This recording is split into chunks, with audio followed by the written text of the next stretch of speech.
Welcome to my class.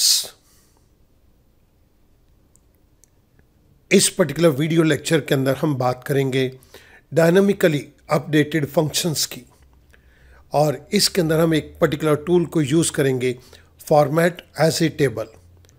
आइएगा move करते हैं डायनामिकली अपडेटेड फंक्शंस की तरफ।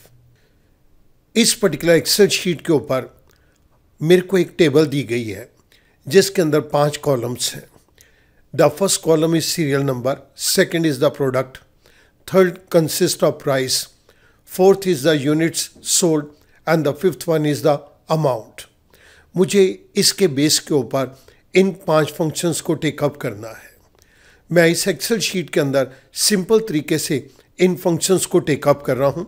इसके बाद नेक्स्ट शीट के ऊपर हम अपडेटेड फंक्शंस को टेकअप करेंगे। सम फंक्शन को कैलकुलेट करने के लिए मैं यहाँ पर सम के फंक्शन को ले रहा हूं।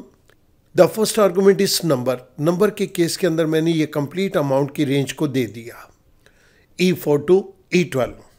आई क्लोज पेरेंथेसिस, आई प्रेस एंटर। मेरे पास अमाउंट का टोटल निकल कर आ गया और इसके लिए हमने इस फंक्शन को यहाँ पर यूज़ किया है। The second function is average. Average को कैलकुलेट करने के लिए the name of the function is average. यहाँ पर मैं आर्गुमेंट की फॉर्म के अंदर अमाउंट की ये कंप्लीट रेंज को दे रहा हूँ, E4 to E12, parenthesis close, I press enter. मेरे पास डिफरेंट प्रोडक्ट के अमाउंट का एवरेज निकल कर आ गया। We use this particular function here. अब मैं आपके सामने एवरेज इफ फंक्शन को टेकअप करूँगा। इसके लिए let's take up the case of Lux. This is equals to average if. The first argument is range. Range के केस के अंदर मैं प्रोडक्ट की नेम की ये रेंज दूंगा, B4 to B12, comma. Criteria. Criteria के केस के अंदर I want to find out the average of Lux product. So मैंने डबल कोट के अंदर लक्स को लिख दिया। This is my criteria. इसके बाद the next optional argument is average range. आप किस पर्टिकुलर रेंज से एवरेज कैलकुलेट करना चाहते हैं? मैं इस पर्टिकुलर रेंज से एवरेज को कैलकुलेट करना चाहता हूं। Parenthesis close, I press enter.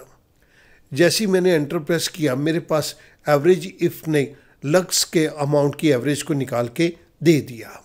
आइएगा इसको वेरीफाई करते हैं। लक्स के फर्स्ट केस के अंदर 1000 अमाउंट है और सेकेंड लक्स के केस के अंदर 4000 अमाउंट है।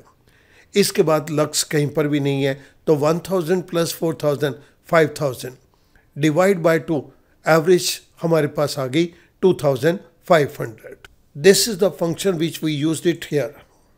इसके बाद मैं अब सम इफ के फंक्शन को टेकअप करूंगा और इसके अंदर भी मैं प्रोडक्ट लक्स को ही ले रहा हूं, equals to sum if.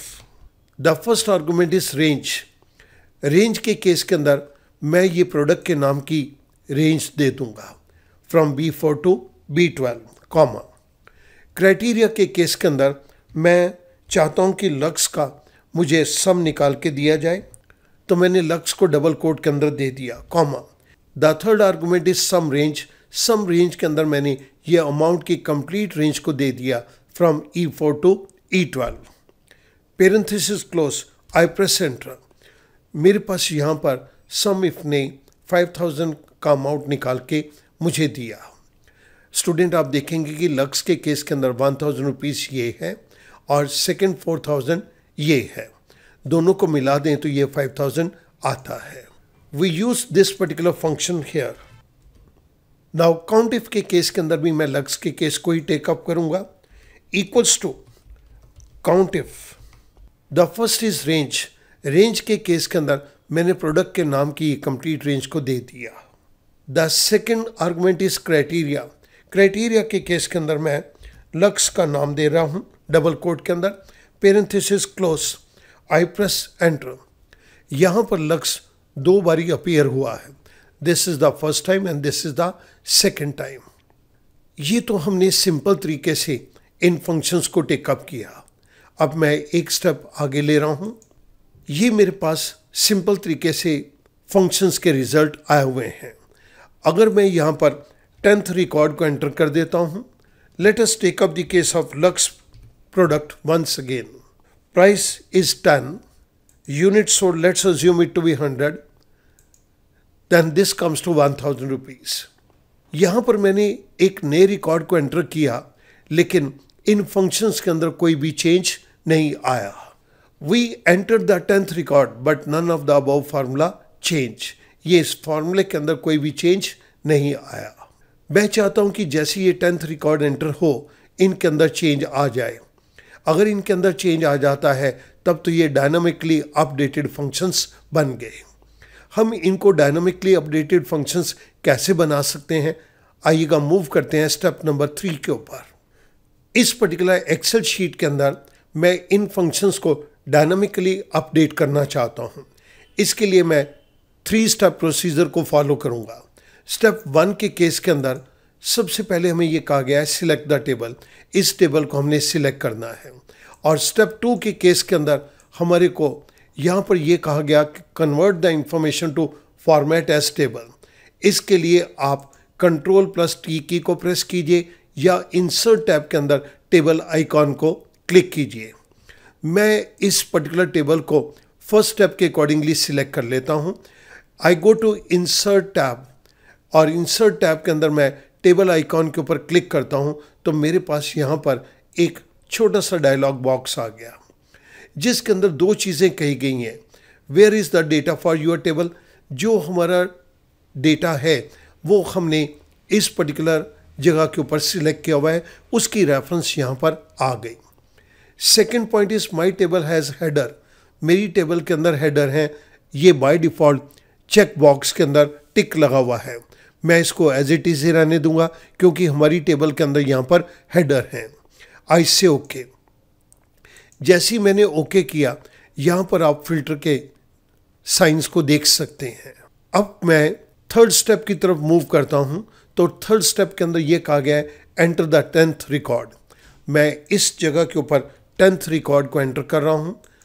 Let's take it up the case of Lux. Price is 10 and the unit sold is 100। I press enter. जैसे ही मैंने एंटर प्रेस किया, लक्स का 1000 अमाउंट यहाँ पर आ गया, लेकिन ये सारे फंक्शंस ऑटोमेटिकली चेंज हो गए। सो स्टूडेंट, जब आप अपनी ऑर्डिनरी टेबल को फॉर्मेट एज ए टेबल कर दोगे तो ये सारे के सारे फंक्शंस ऑटोमेटिकली अपडेट होने शुरू हो जाएंगे। इसके नीचे आप जो भी कुछ एंटर करोगे वो फॉर्मेटेड टेबल की रेंज के अंदर आ जाएगा, और जितनी भी आइटम्स को आप यहाँ पर एंटर करते जाएंगे उससे आपके ये डिफरेंट फंक्शंस चेंज हो जाएंगे। I take it up one more case. Let's take it up one more case of Lux. Price is 10, quantity 50। आप देखिएगा कि ये सारे के सारे फंक्शन ऑटोमेटिकली चेंज हो रहे हैं। सो स्टूडेंट ध्यान देंगे, जैसे ही आप ऑर्डिनरी इंफॉर्मेशन को फॉर्मेट एज ए टेबल करेंगे तो ये आपके फंक्शंस डायनामिक फॉर्म के अंदर कन्वर्ट हो जाएंगे। I hope that this small exercise will make you to understand dynamically updated functions. Thank you very much.